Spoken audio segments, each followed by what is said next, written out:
دبرامی کلام نو شاعر محمود الفت.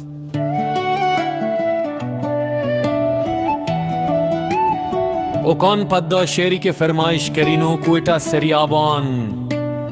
محمد شایان ذاکر جان اور ابو بکر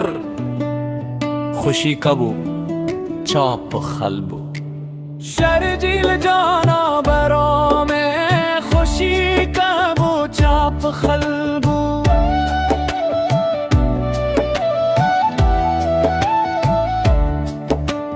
حد بوزو سہینا میں خوشی کبو چاپ خلبو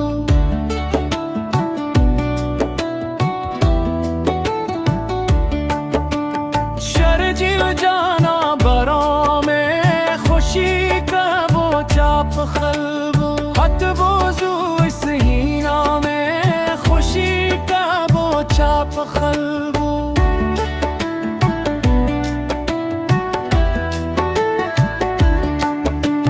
سنگ تاک بسونو خوشی کبو چاپ خلبو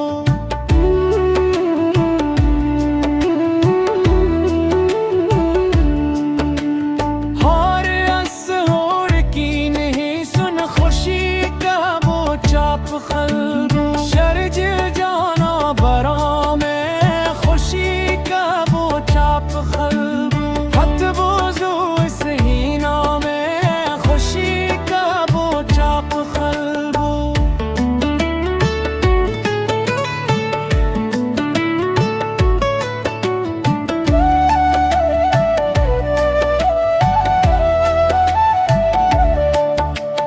خوشی کبو چاپ خلبو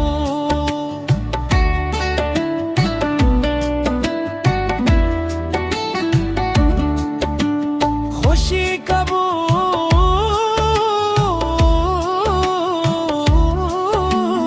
چاپ خلبو